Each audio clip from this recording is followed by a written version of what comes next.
You're listening to Cards to the Moon, a podcast about trading cards from both a collector and investor perspective. We hope you'll stick around for the ride as we take a deep dive into the state of the hobby, share some hot takes, hopefully some useful advice, and fun stories along the way. Hey, welcome back to Cards to the Moon. My name is Clark, and with me co-hosting is Hyung and John. This is episode 22, and right off the top, I wanted to get your guys' quick thoughts on the recent news that Upper Deck has signed a licensing deal with the NHL and the NHLPA. So first, are you guys surprised, especially with the prevailing thought these days that Fanatics was just going to acquire those licenses sooner or later? So yeah, your first thoughts. John, you could go. Yeah, I was completely shocked. I assumed 100% Fanatics was going to take that license away. I didn't, if Topps and Panini didn't have the power to thwart away the monster that is Fanatics, I thought Upper Deck had absolutely no chance. I'm pretty surprised. I don't know how the agreement worked out, whether they really upped the ante or is it because of loyalty. We don't know the details, but good on Upper Deck. But from just from an initial thoughts, we all have the love for Upper Deck from back in the nostalgia days back when we were kids, but for sure, Upper Deck as of late in the last 15, 20 years, some can argue kind of maybe a bit of a boring product. They didn't really maybe push the envelope as some of these other brands really went all out in going to Chrome style cards and like National Treasures, like these big breaks, these big products. So yeah, from a collector fan perspective, I was kind of secretly looking forward to a new hockey Fanatics big time product. So we'll see. I'm hoping that this sort of wakes Upper Deck up and they start to produce some banging products. Mm-hmm. What if it's not a bad move by Fanatics, letting Upper Deck kind of broker the deal, the contract first because I think before be purchasing them or something like that. Exactly. Yeah, it might be a win-win for Upper Deck, as well as might be a better deal in the long run for Fanatics, right? Right. I mean, just from that perspective, right? Just playing devil's advocate. It's possible. Hey, it's possible. I'm not gonna because I still think Fanatics is gonna buy up everybody. Why wouldn't you? Yeah. Right. So I mean, it could be right now. Maybe they're not that interested in hockey, or maybe they are.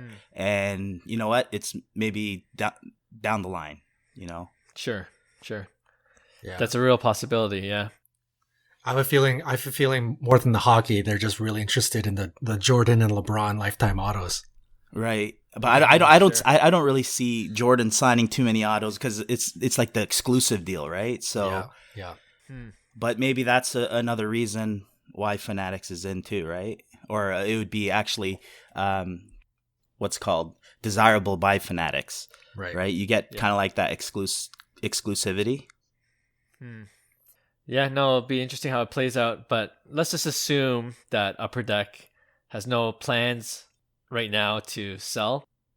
I like the news because, I might have shared in one of the previous episodes, I love the SP Authentic Future Watch cards. Those are classic autographed rookie cards for any hockey card collectors.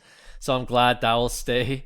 And the cup, of course, the high-end Upper Deck product is always a good chase. But, having said that, if Fanatics did acquire Upper Deck, there's no reason for Fanatics to get rid of those. They could just easily continue that product too, right? I think from a hobby perspective, everybody likes it. So I think just when I was digging in through the comments and everybody's the same way, it's like they're happy overall, that Upper Deck's still on board with hockey, and we'll see in the next few years and see, hopefully Upper Deck we talk about it all the time, gets a little more fun in their rips, a little more creative, Yeah. So we'll see. Yeah. Okay. We'll keep an eye out on that development, but it might be years in the making. So yeah. Okay, then let's just move on to hobby headlines. So today, I want to talk about which players are you starting to worry about? And maybe we can rate our panic level from a scale of 1 to 10.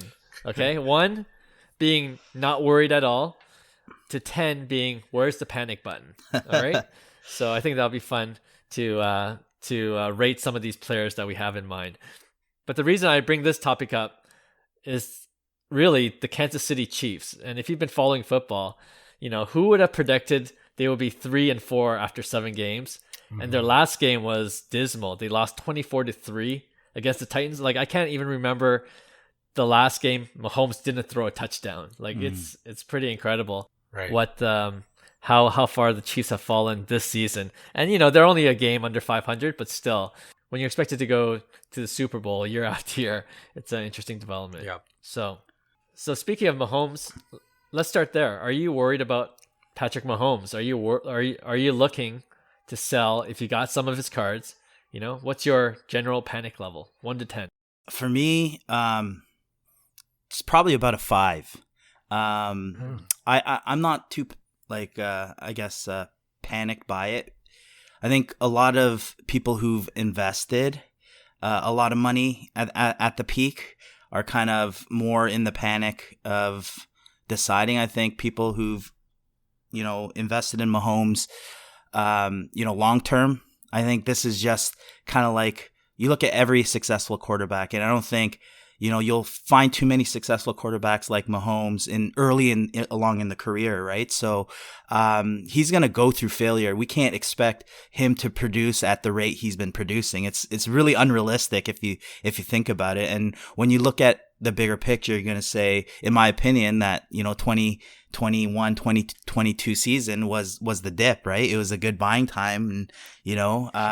And you never know. The season's still young. But I think a lot of people are panicking a bit. But I also think that Mahomes was way inflated. Like, his Hall of Fame career was almost baked into that price, right? So I think what you're seeing more so is that correction. And, as supply and demand is going to be always the factor in terms of value, I think the people that truly believe in Mahomes, which is like any other GOAT superstar like Acuna, the Tom Brady's, I don't think people are going to give up necessarily on them that quick. I think the people that are kind of sort of bought in at the peak, I think those are the ones that are spreading the fear, uncertainty, and doubt. But yeah, that's I think long term, I'm not too worried. If you're a day trader, yeah, you're probably a little worried, but I wouldn't be dropping that much money on a short term Mahomes move anyways, right? So yeah, Hyung, that's a good point, man. I think when you mentioned like Hall of Fame being baked in, I think that's really accurate, because when you look at Mahomes prices, I'm gonna just say right now, like, for me personally, I'm a 1. I'm not worried at all. But for those that got into Mahomes thinking they were gonna quick flip, or hopefully, sell into a high this season or at the end of the Super Bowl, or it still could happen. But for them, I think you'd be a bit worried, because you're seeing the correction in that Hall of Fame being baked in. So for the prices to go back up to that Hall of Fame level, I think it's going to take a bit of work to get back there. So it probably is a bit concerning to quick flippers, but long term, I'm on Mahomes long term. I don't think there's anything to worry about. For somebody like me, I've got my eyes open, man. Like, in the next couple of weeks, if the Chiefs continue to do bad and they're out of the playoff picture, like, you could see, Mahomes prices go to like all-time lows for the past 12 to 18 months. And this is where you keep your eyes open, man. This is when you can get into the Mahomes that you always dreamed of. Some people have never been able to afford a Mahomes, and maybe you can get into something like an Optic PSA 10. So I for myself, not worried. I've got my eyes open to try and buy. Okay. I think we're all in similar boats. My panic level is probably a 2. Like, I wasn't expecting the Chiefs to do this poorly. So that's why it's a 2 instead of a 1. But I'm also in long term for Mahomes. For me, the way I see it is that the Chiefs defense is horrendous, right? And that's the source of most of their troubles. And all they have to do is just get better D, like just start to reconstruct their team to protect Mahomes a little bit better, and then Mahomes can continue to do his thing. It's not really about his talent level. Why the Chiefs are 3-4. So I'm a believer in Mahomes, and I agree with you guys 100% that if you're looking to buy Mahomes, yeah, I would keep a watch on a lot of these Mahomes rookie cards. Like, I would secretly almost be rooting for the Chiefs to just tank their season this year, you know, and then see that dip and then get in as quickly as possible. But you know what human nature is. We always talk about this, right? Like once it comes to a point where the Chiefs are 3-13, 14, a lot of guys will start to question whether they want Mahomes. You know, like it's like it's like investing in stocks that you supposedly believed in until they start tanking, and then you don't see it as a buying opportunity. You know, you just get scared. So we'll see how people react to this, but I'm in on Mahomes all the way. You know what? There's eerily similar, I guess, parallels as Luka last year. You know, where, you know, his prices were astronomical. I remember silvers were going for over like 10K at one point. And obviously they've come down. They went as low as 5K. They retracted 50%. But that's the type of volatility you're going to get, is like people were expecting Luka prices to sustain itself when, you know, there's 17,000 PSA, you know, 10 base out there. And when Luka doesn't perform, for instance, you know, when, you know, Dallas is disappointing or, you know, he ends up, you know, having a 13-point game, people on the boards are like, who's selling Luka? You know, it's like, it's the same thing. It's like, yeah, if you believed in Luka long term and what he could do, it's the same kind of situation as Mahomes, where, and you're right. It's like, now is the time where you have to monitor pricing on certain cards and start targeting when you think it's all time low or when it's the dip. That's when you go in, right? So just, I guess, not too early, because I think people think. I think the prices will take effect. It'll take some time, right? You won't see it for another probably 2-3 months, I think, because I think people are still holding it. If he does kind of falter, then that's when you kind of will see the after effects. You didn't really see Acuna's price go down until kind of like a couple months after that ACL blow, right? So, for sure. Okay. So on this theme of players we might or might not be worried about, whether it's their poor performance or whether it's their team's poor performance or whether it's injuries, are there any other players, any sport, that come to your mind? For me, it's kind of the opposite. I think there's guys that are still kind of undervalued, and I think a guy that. Like I just looked at Carmelo Anthony's kind of like cards, and just seeing where prices are with you know, a future Hall of Famer, I guess. I know that's probably debatable, because I know he's not the most well liked player, but like pricing for Carmelo doesn't make sense. I think he's so cheap, for instance, right? So for me, yeah, it's kind of like, I guess, the opposite of what you're saying, tanking. Maybe this is the dip, right, where people don't realize, you know, the talent level that, you know, that he put forth, and, you know, I think he's like maybe 16th in all-time scoring, right? So it's like you realize these things and look at it in the long-term picture and realize that there's so many imbalances, right? And the factor is basically kind of how.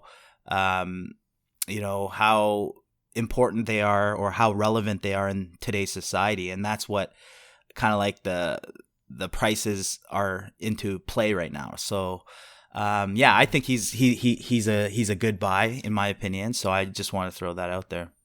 That's a good point. Yeah, that's a good one.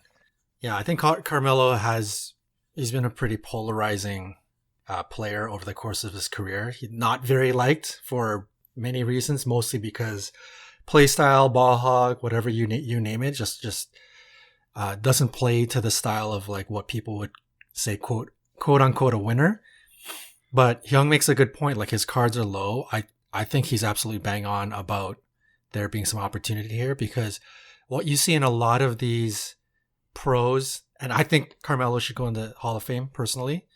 But when these guys are in their swan song, when they're at the end of their careers, that perception and image of them starts to turn when they're walking off the court in their final games. And it's, like, I think him as a Laker and him ending his career maybe this year or next, we're going to start to see like that positive image of Carmelo, like all-time great, one of the all-time scorers, and everything's going to be positive. He's going to be smiling, joking around with LeBron. Like, I think we're going to see that positive image start to come into play. So I think he's right. Hyung's right about Carmelo's values. Like, there's an opportunity here for it to go up big time. Me personally, I think that's a great play. It's a good one. Nice. Yeah. John, you have a player in mind? Yeah, I can't remember if it was the last episode or the episode before, but we mentioned MPJ. Okay. I would say like he's gotten off to a very rocky start. I think he's like, like last game he was like 10 points, 4 rebounds, and the game before it was very similar numbers, and the game before that was very similar. Right. I think people who are expecting quick breakout or monster numbers, you're not seeing it right now, and maybe that might be stalling MPJ's cards. So I think he's a good candidate for doubling down.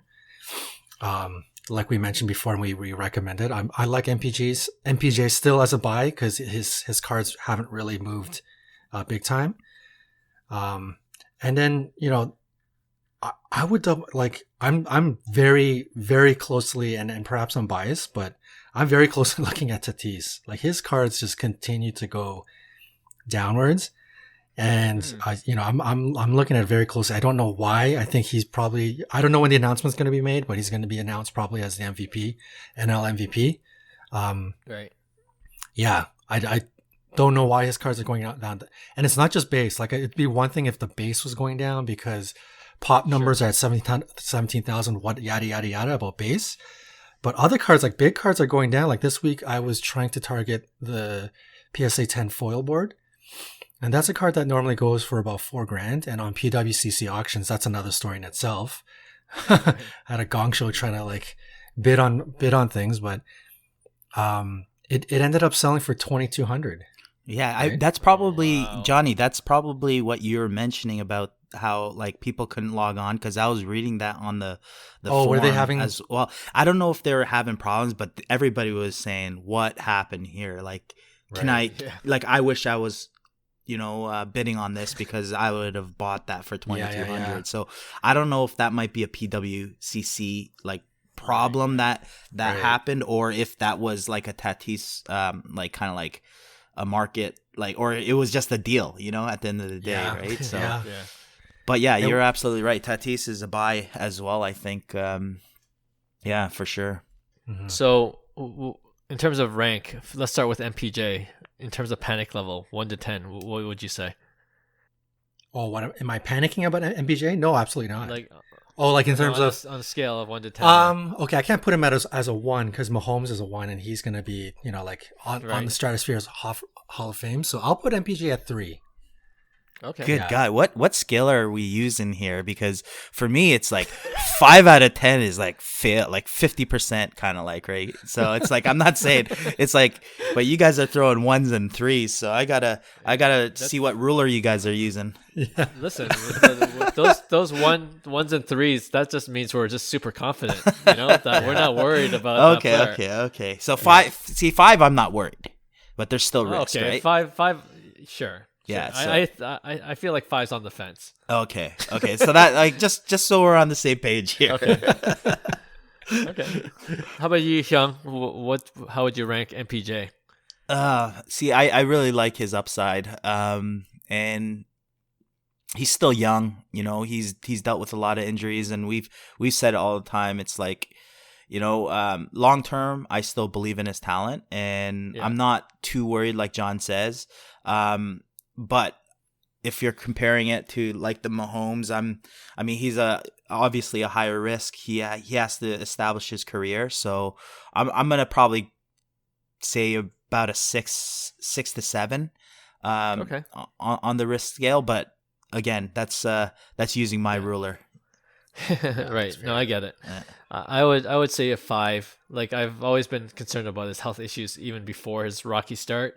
So for me, it didn't really move the needle either way, because I agree it's too early to make a verdict on MPJ's career. Yeah. And like you guys said, it's he's a young guy too. So for me, his health was always an issue, underlying issue. Right. But definitely still has the upside. So I'm still kind of on the fence with MPJ. But that's a good pick. And I guess with Tatis, I think we're all on board. Like, we're not worried about Tatis at all, right? At this point? No.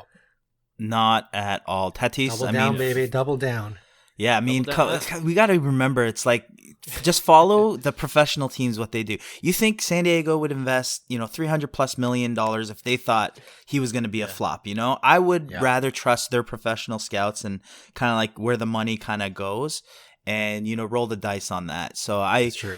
to me, like, yeah, absolutely. Like we always talk about low numbered cards. Right. This is the off season deals we're talking about, right? These are the dips that we look. But remember, when we chart annual year to year, all these guys we talked about, I guarantee you, it's still on a upward trend.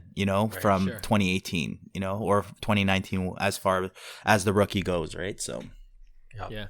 You know what, Hyung, I would agree with you almost 100%, but I would say I don't trust who the Yankees pay $300 million to. They throw money at anyone. So absolutely, but yeah, never trust the Yankee, anyways, right? I got an issue. I actually have a Yankee on my concern list.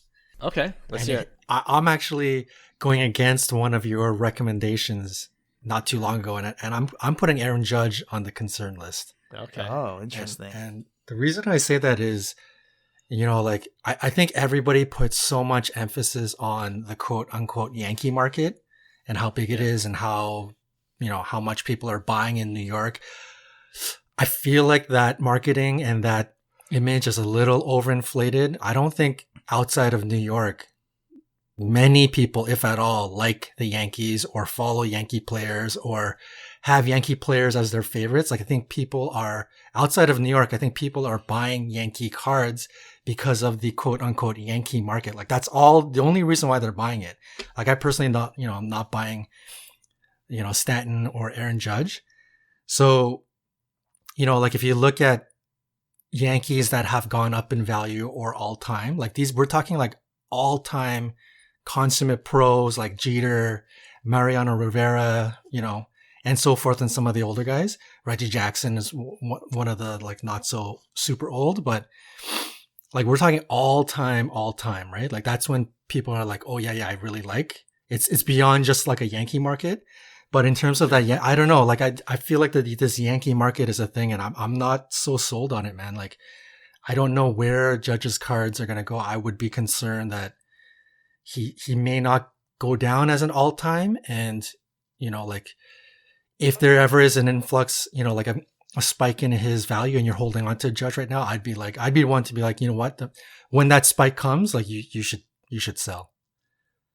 Okay. Yeah. No, that's fair points. Yeah, I think John, to mention, like I think the difference, like obviously Yankees have, like the unlimited budget, and they go through a lot of players. Like Ichiro played on the Yankees, but he like, what I mean, they come and go, right? All these guys, and I think the Yankees, that they have such a rich tradition that it's those lifer Yankees that kind of like the Jeters, the Mantles, all the Yankees that kind of like have made an impact and dent in kind of society. But then you got the New York players that kind of come and go.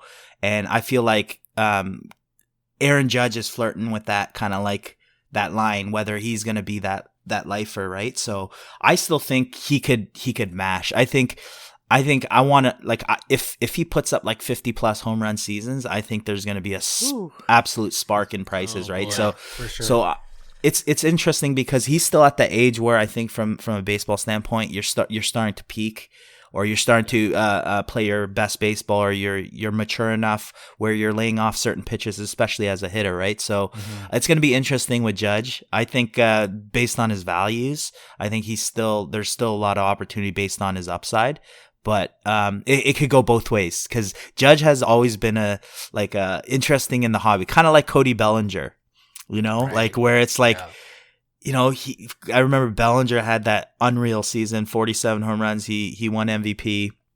He was just unreal for the Dodgers. And even then, his card prices, you know, doing that as a 21-year-old, his card prices kind of just went sideways for the longest time. And then, you know, and it's almost going back to those expectations. You start to expect, you know, him to perform that every time, and then all of a sudden these players struggle a bit and deal with a little adversity and failure.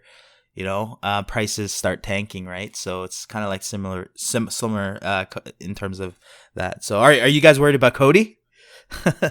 No, that's, you know what, Speaking of- it's funny you say that, because I want to bring up Cody later, but yeah, we could talk about it now. Like, John, you said you are?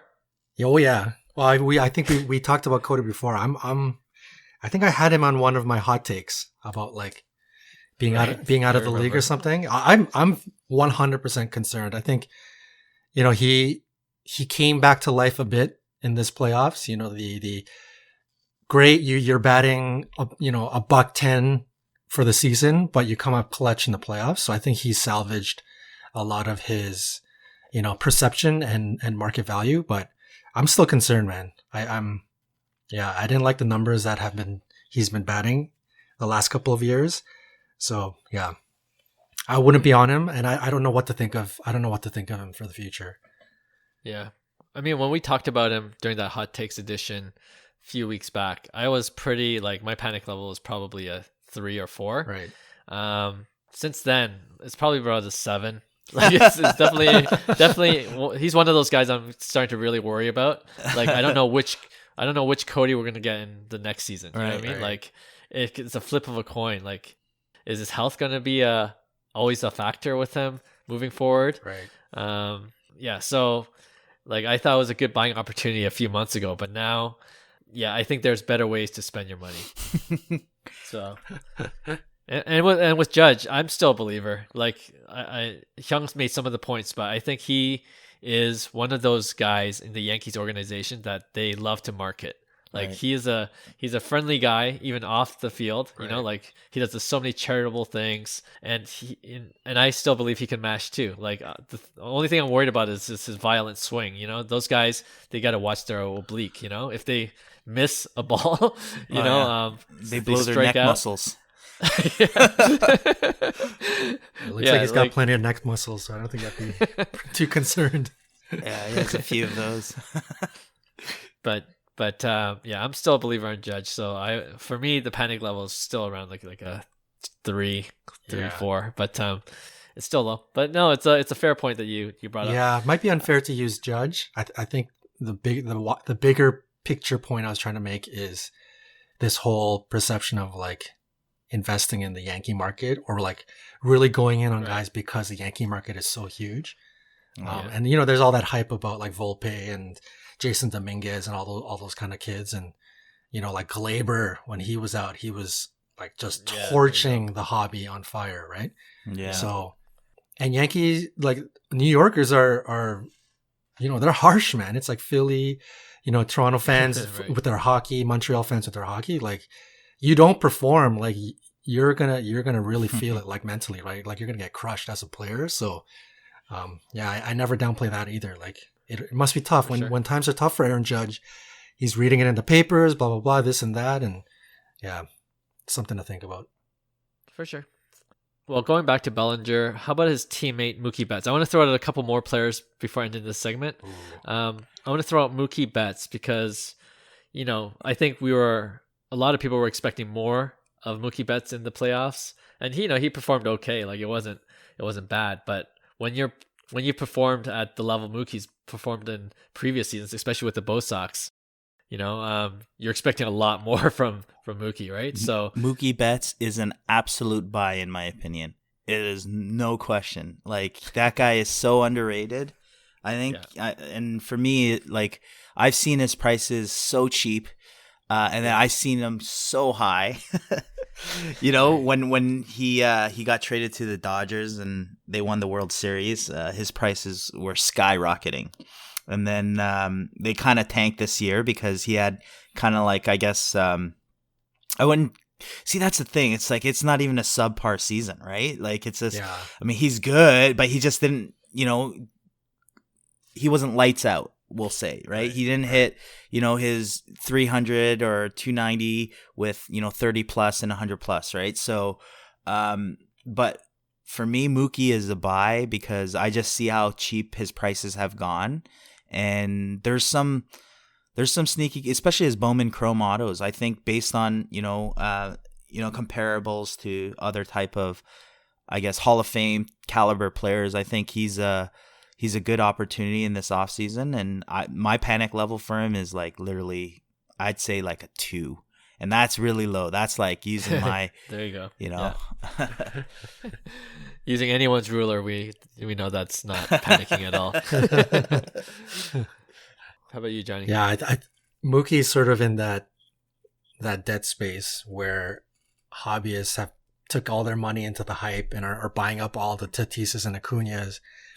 And similar situation, like if you think of basketball, like players like Dame Lillard and, these guys are sort of like toiling. They're past the hype and people are kind of waiting to see them win championships and stuff. And I think Mookie's right in that spot. And he's on his way, probably on his way to the Hall of Fame. And I'm with you guys. Like I'm a buy on Mookie. I think it's just unfortunate they're just in that lull spot of, like the supply and demand, right? Like there's not super, super demand, but I think once Mookie starts to like get closer to the end of his career and a number starts shaping up and then people start realizing, hey, we might be watching a legend here. I think that's when it's going to start picking back up big time. I think of, for me personally, I think of Nolan Arenado. Like he's kind of in that similar boat. Obviously bigger eyes on Mookie because he's played bigger in more recent years and he's on LA. But yeah, I feel like somebody like Nolan Arenado would be sort of in that same space. For sure. Yeah, I like that comp. Yeah, for me, this is gonna be a quick one. Mookie Betts, like my panic level's around a 2 as well. Like I've seen his cards start to dip a little bit now, and I'm sure I wouldn't be surprised if it dips even further in the offseason as we get deeper into the offseason. And when if that's the case, I'm buying more Mookie. Right. Like I am ready to load out Mookie for the next season because yes. See, now you get the volatility, right? I like the volatility. This is what you want on the superstar. You want the volatility of the highs and lows, and you get in on the lows, and then you'll have a fun spring training because they didn't have one single at bat since that off season. And you could literally make money, which is crazy. Right. And usually at spring training, it's like everybody gets so excited, right? Like prices automatically, double. Yeah, exactly. Okay. All right. That's a lot of baseball. Let me shift gears to basketball. I want to bring up Russell Westbrook. Like there was a lot of talk about the Lakers with the starting lineup and how Westbrook might contribute, but kind of like MPJ, rocky start. Like he had a really poor game 1. And I think if you saw one of the press conference, LeBron was even telling Westbrook to, just take it easy. It's just one game, it may be getting into his head, but I don't know. Is this the beginning of the end of his career? Like a slow decline? Or do you think it's just really one game like LeBron says, and we could expect Westbrook to be a key contributor to the Lakers? What's your panic level on Westbrook? For me, it's pretty low as well. I think he's done enough in his career to kind of solidify. I think he has like we're talking 9 All-Star appearances, which is ridiculous, and he's led the league in scoring twice in his career. And I think my panic's fairly low because even before I thought Russell Westbrook gets so much hate. And it's the same situation as kind of like that Carmelo where, people use that to kind of like dismiss what he's done on the court. Right. And I think when it's all said and done, he's shaped up a pretty nice career, 13 seasons in, and now with LA and, maybe it is the kind of like the start of his kind of like downfall. But I mean, if he puts in a few more seasons in, I think playing a 15 plus career season is pretty unbelievable, right? So my panic level is pretty low. I said he was a buy in the first place, so I'm going to say like a 3 for Westbrook, to be honest, and I'm a buy on him anyways. Okay. I don't know about panic level because I think Westbrook is on the trajectory of getting into the Hall of Fame. So I think long term he's fine. But if you're, like anyone who's really getting to Westbrook now is trying to take advantage of card prices and whatnot, in terms of like a investor, like short term perspective, I would be panicking. Like I'd probably put it at a 7.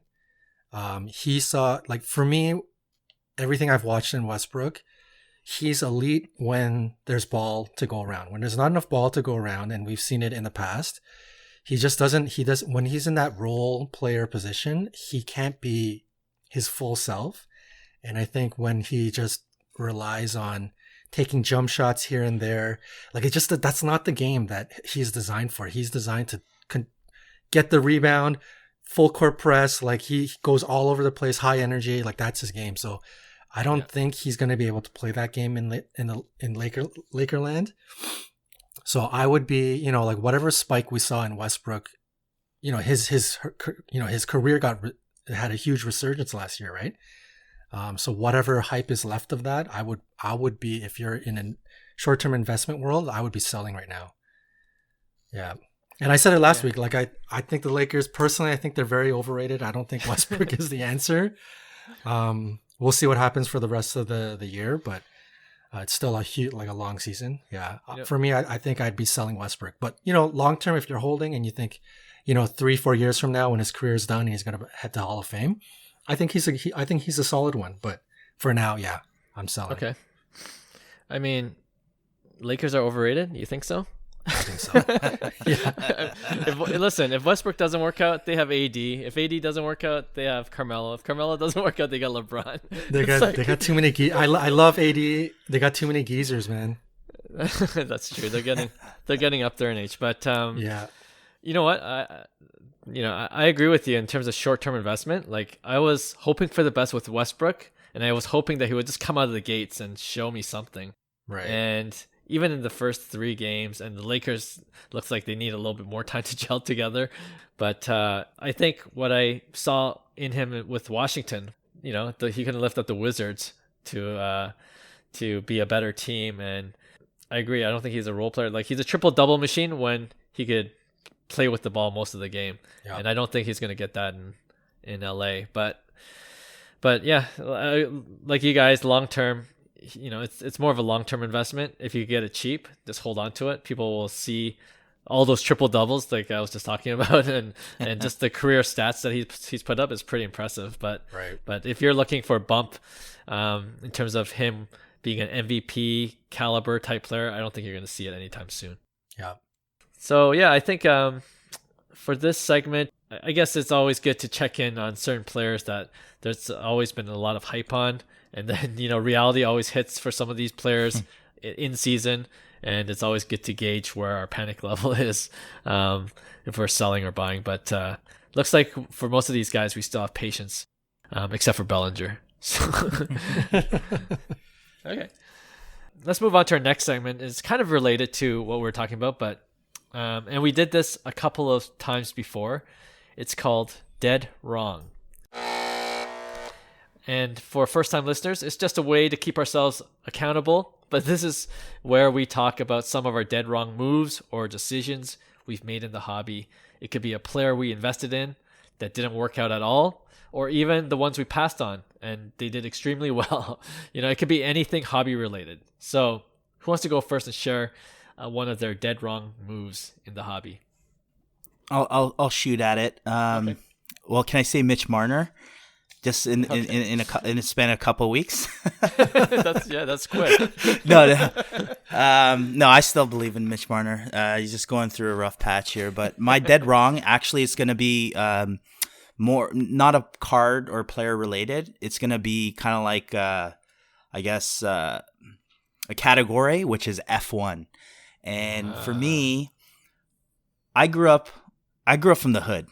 Okay. F1 was never a sport. Like, to me, I grew up like you play basketball, you play street hockey, you play whatever, tag or whatever, cops and robbers. You don't watch F1. You don't dream that you're going to be a F1. So I totally dismiss, the whole F1 kind of world, because for me, it's my like ideologies of growing up, of how I grew up, right? So when F1 originally came in, I didn't realize how big it was.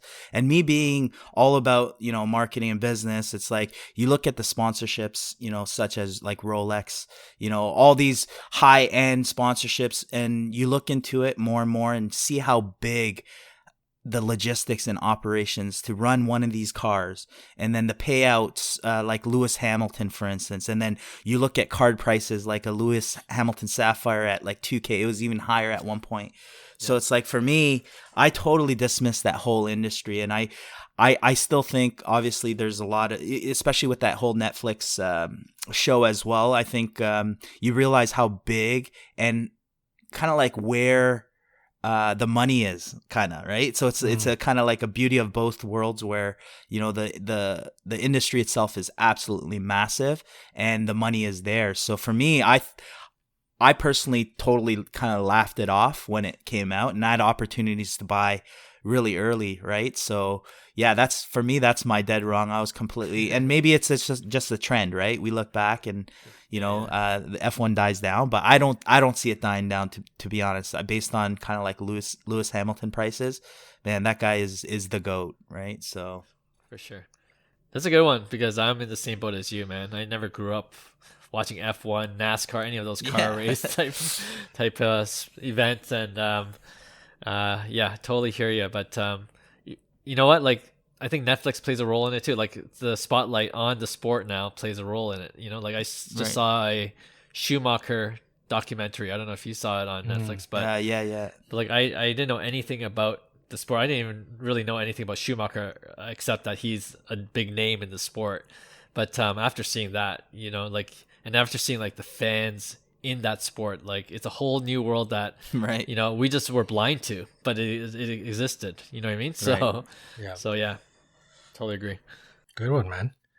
I've talked a lot on this podcast about ratios, and some people like to call them multipliers.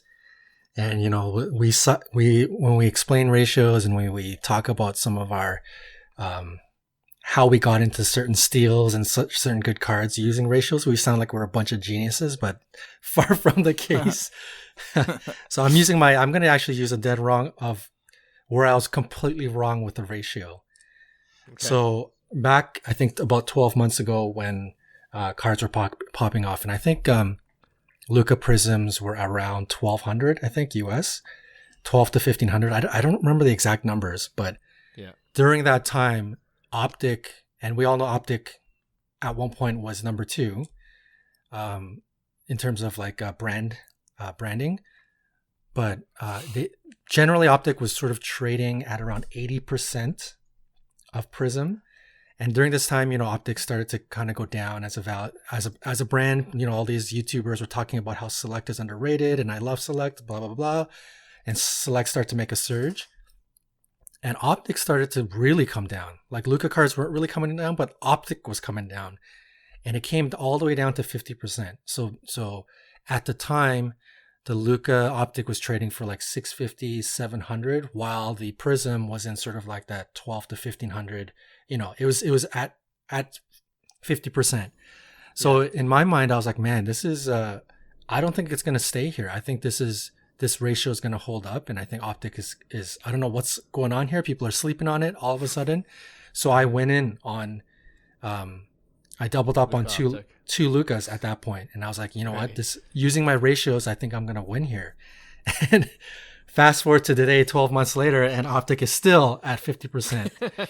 Luckily it's Luka, and I have a chance, long term. I like to hold the cards long term, but it's a good lesson on, like, you're not, just because a ratio is a ratio, that doesn't mean it's bulletproof. It doesn't mean that's the fast, hard rule. Like, the hobby can flip on you at any point. I think we know supply very well. We know pop counts very well, but predicting demand, whether demand is going to keep up on something, whether it's going to be there or not, I think that's a game that's really tough to predict. And another example is, like, when you look at, for the longest time, the fast hard rule was Prism base versus silver is 5x. That's kind of like the standard people have been using. But if you look at the numbers right now, prism base, like if you use Luka as an example, it's like 7, almost 8x. I think it's hit 8x. So silver versus base. So that's another example. I think if people went hard at, okay, there's something off here. Why is it 7x? Silver seems to be pretty expensive. I'm going to load up on base. You might be holding the bag here, right? So I think that's a lesson on, there's a good learning lesson for me, thinking, like getting a bit overconfident about ratios and the hobby or the demand kind of flipping and changing on you. Yeah, great point. Yeah. Yeah, people get really comfortable with ratios once they're into the hobby, Right. but there's so many other factors involved. You quickly learn that truth as well. 100%. All right, my dead wrong is more specific. It's when I could have bought a Ja Morant light blue. I was eyeing a light blue select prism. It might have been concourse for like under 1,000, and I thought that was a lot. And then, of course, he scores 40 last game. He's going off, man. Yeah, I know. And I'm like, I might have just missed the boat on Ja now. Like, I might have to, if I want to get in, I have to buy it today because I think he's off to the moon. Like, we talk about players that has slow starts. Ja's like off to a hot start. You know? So I hate that when that happens. But yeah, there's so many instances I've shared before in previous Did Wrong segments. Cars that I bought. Manuel Margot or like the players that haven't turned out, but sometimes the losses are in the plays that you didn't make, Right. So that's just I guess my main point. Some players you just believe in, and don't get too cute with the dollars, like if it's like right. $50 to $100 more than I want to pay, if you let it go, you've probably lost your opportunity if they had a hot start like Ja Morant did. Right. Well, if I can console you a bit, if you guys remember the beginning of last year, Ja did the exact same thing. Right. I think he came out, I think game 1 he came out 45 points, game 2 he came out 41 or something ridiculous. And I remember his select at the time was like $100 US. And within 7 days, it went to like 225 or something. And I was sitting there going, oh, I'm such an idiot. But it's come all the way back down, right? So if it's, the silver lining here is, don't do it, man. If you see that light blue tonight, don't do it. I think you can come back in, man. Like just wait till the lull this season. Right. Yeah. All right, I'll try to hold off. It's always good to humble ourselves every now and then with this Dead Wrong segment. So we'll return to it, but not too soon. Yeah, my confidence is low, man. All right, let's go on then to our last segment of the episode, and it's called, of course, Pick One. This week, it's the Hot Takes edition of Pick One. So for those who are listening for the first time, each of us will present 2 hobby hot takes, and we all decide which one is likelier to happen. All right? So who wants to lead off this segment? All right. I'll start us off. We'll go with, we're focusing on basketball and the Ball brothers. Both off to a hot start, Yeah. Lonzo Ball with a new team. I think, it's a way better fit in Chicago.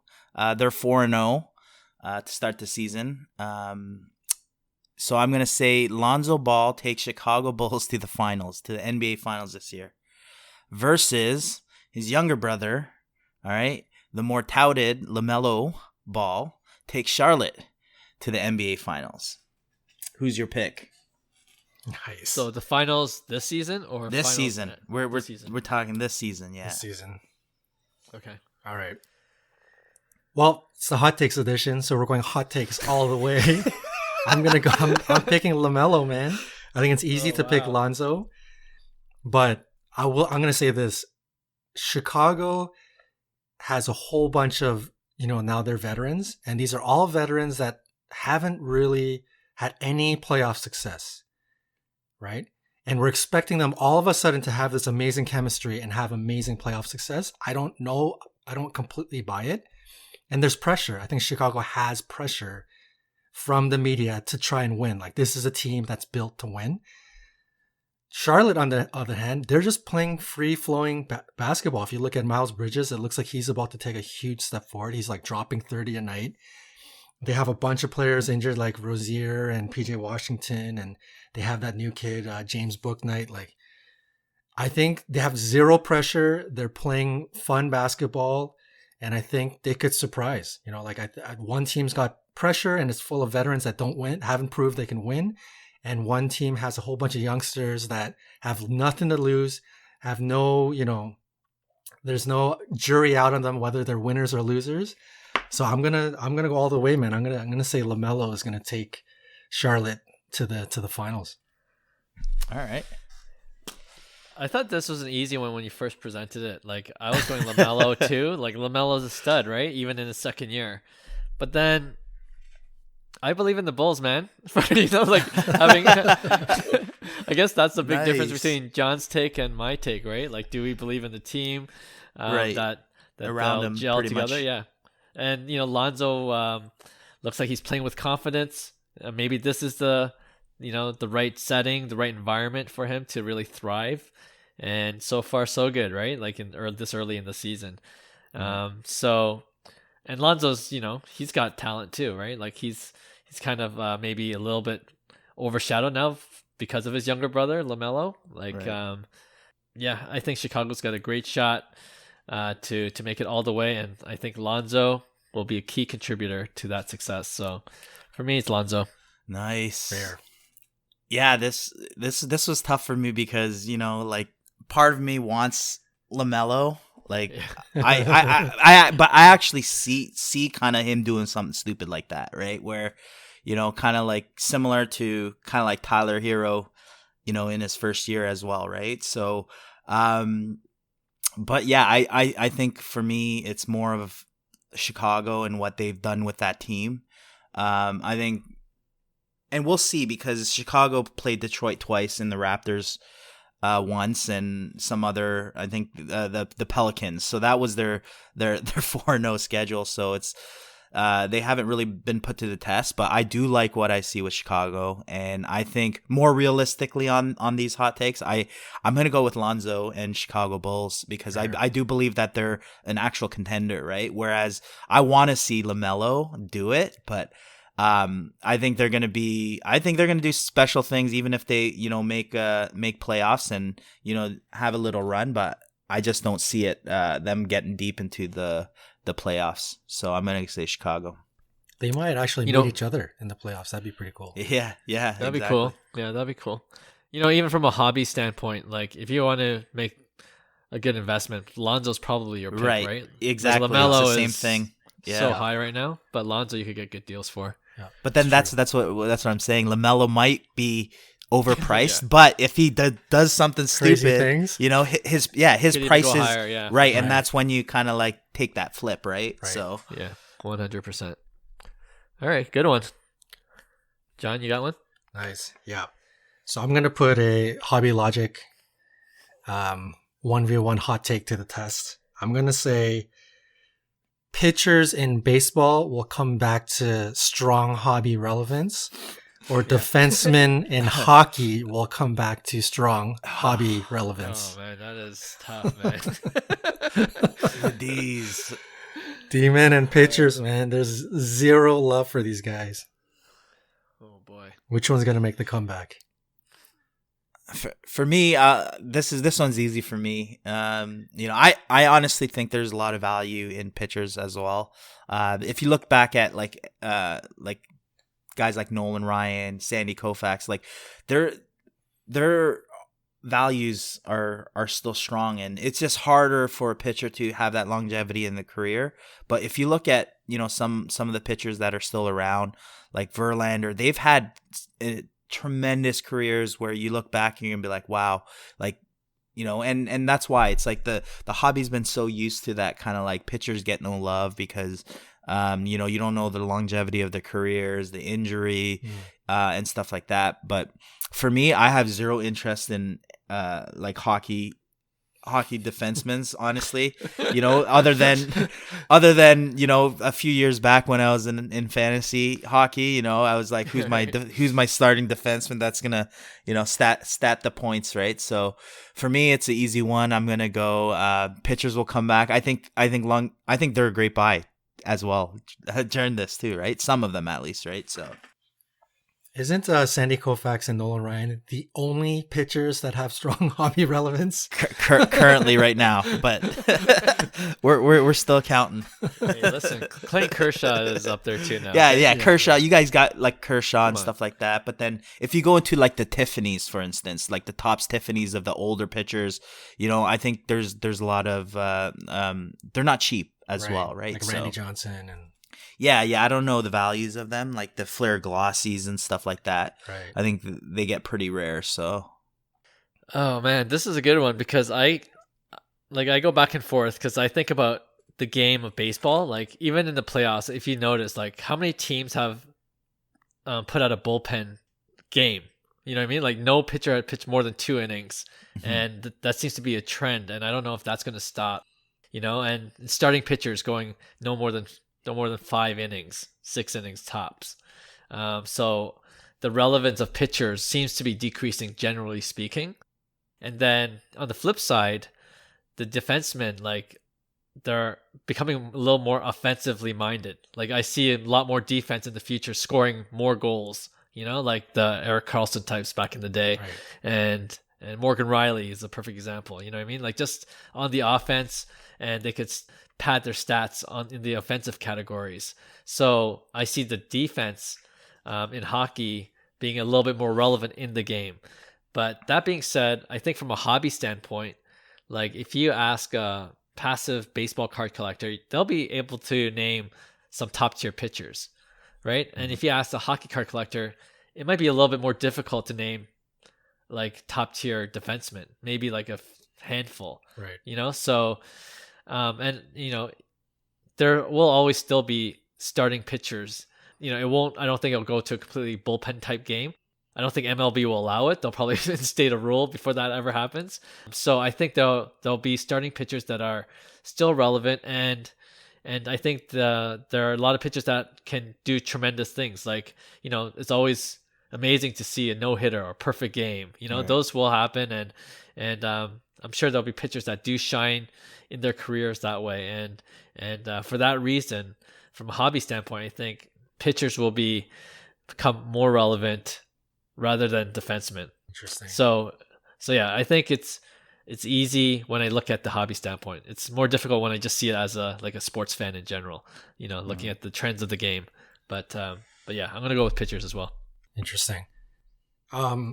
Just for some context, I'm not saying that there's no opportunity to make money. I think a lot of people made money investing in both defensemen and pitchers. But the question here is their strong hobby relevance. And truthfully, I don't know if I believe in either of these to come back, because this is just a hobby. Like, it's going to take some serious work for the hobby to turn and to say pitchers deserve just as much as any other player, or defensemen deserve just as much as forwards. But I like where you were going, Clark, with the game kind of changing for pitchers and the game changing for defensemen. For that reason, I'm going to go the other way, and I'm picking D-men in hockey. Of the two having a chance, when you look at some of the more recent hype in young defensemen, I think young defensemen are getting more notoriety to becoming like legitimately being like the centerpieces around builds.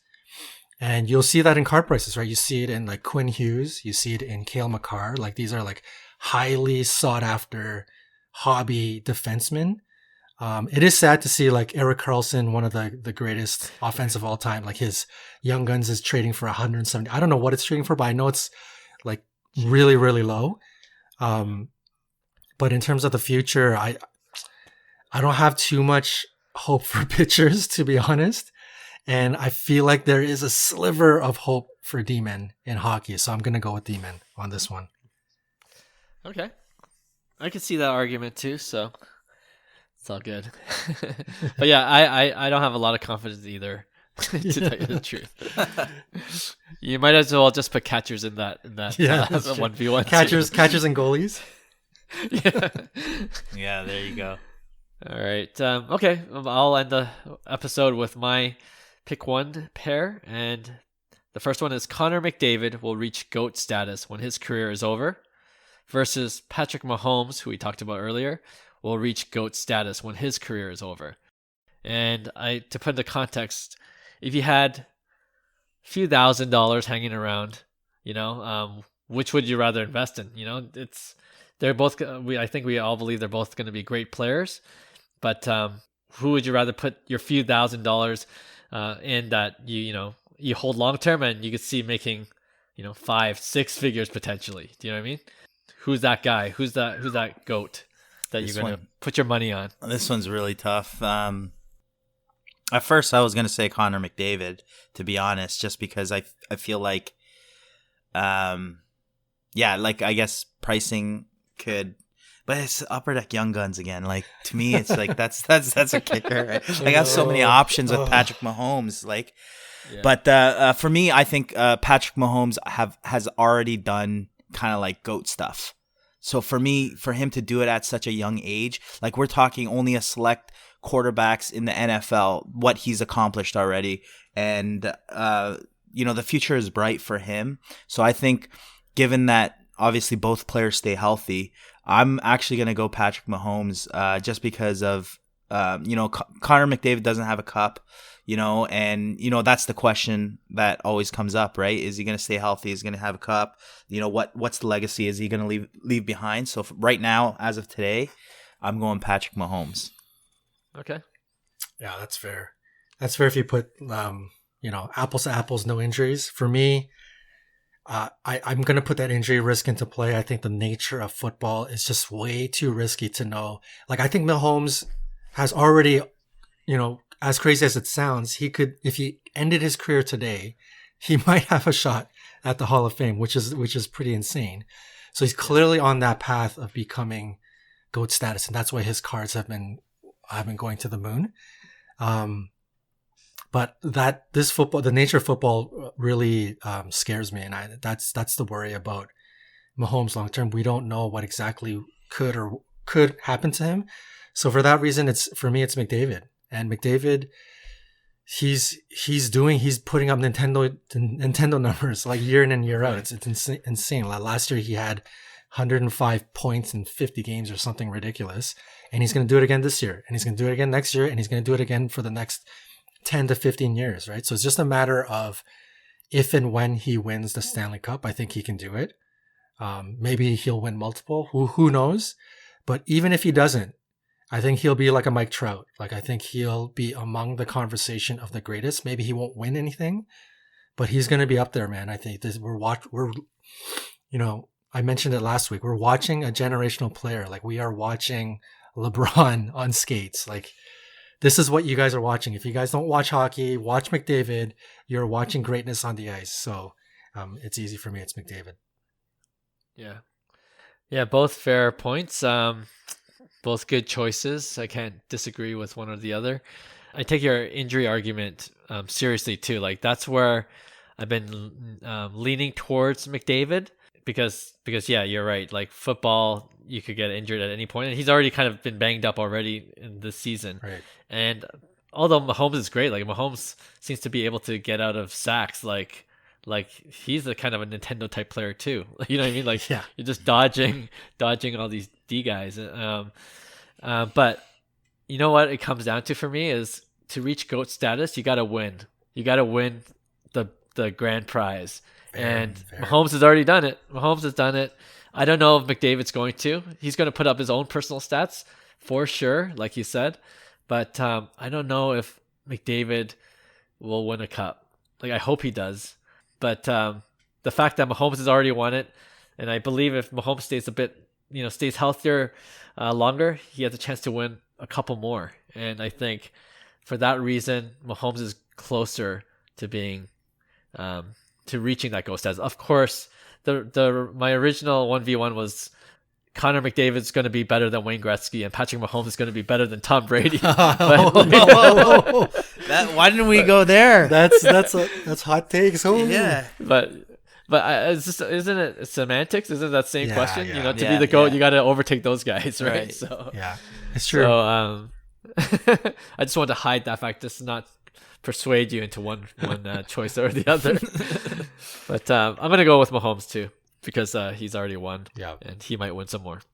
All right, fun stuff, guys. I think right there's a good spot to end the show. Thank you to all our listeners.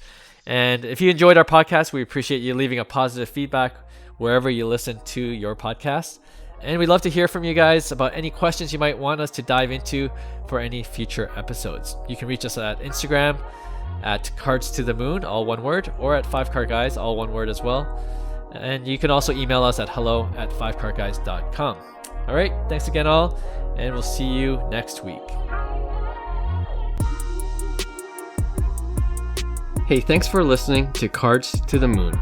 We'd really appreciate you subscribing to our podcast wherever you listen to your podcasts. And you can also connect with each of us on Instagram at 5cardguys, or you can follow Hyung at Integrity Sports Cards, or John at TradeU@Recess. You can also check us out at 5cardguys.com. Thanks again, and hope to connect soon.